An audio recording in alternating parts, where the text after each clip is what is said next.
Mindu tfaċċat il-marda tal-AIDS fid-dinja ftit aktar minn 40 sena ilu, miljuni ta' persuni madwar id-dinja spiċċaw infettati bil-virus tal-HIV. Ħafna drabi dan il-virus jittieħed minn attività sesswali fost oħrajn. Nofshom żviluppaw l-AIDS u mietu biha. Il-konsulent Tonio Piscopo qal ma' TVM News li bħalissa d-Dipartiment tas-Saħħa tjaf sew biex isir aktar it-testjar għal dan u li huwa l-aħjar mod biex wieħed jinduna kmieni jekk huwiex pożittiv jew le.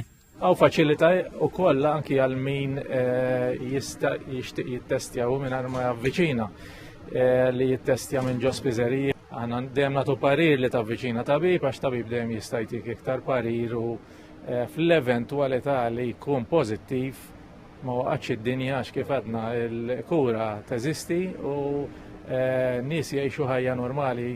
Dr. Piscopo spjega li biż-żieda fl-għarfien żdiedu n-nies li qed jagħmlu t-testijiet.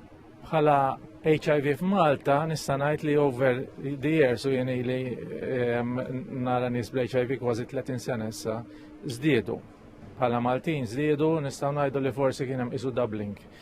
U dik kien hemm ukoll doubling fl-ammont ta' nies ġodda li naraw fl-HIV clinic kull sena. Aħna nies ġodda jagħmlu kuntatt magħna qisu xi 120 bejħu ieħor average.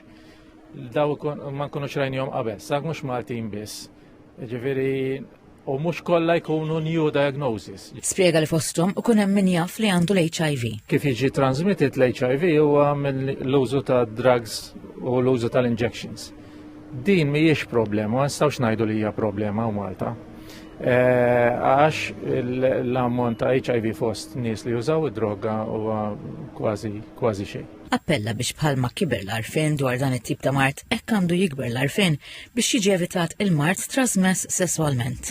Protezzjoni fiżika, meta nitkellmu fiżika nitkellmu fuq l-użu tal-kondom waqt is-sess, u hemm protezzjoni wkoll bil-mediċini. Ġifieri dak ngħidula PrEP. Dawn huma pilloli li jistgħu jittieħdu jew qed sort of skont il-bżonn jew inkella regolari għal min għandu riskju regolari.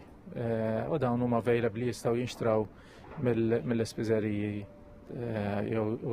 Però importanti illi min għandu riskju kontinwu jagħmel it-testijiet fil-clinics tagħna speċjalment tal-GU clinic, is-sexual health clinics. Importanti għax mhux lakemm taqbad u tieħu daw il-mediċini bla doċ tkun taħt sorveljanza wkoll. Dr. Piscopo tenna li dan il-jum ifakkarna fil-valuri tal-kompassjoni u rispett lejn dawn il-persuni.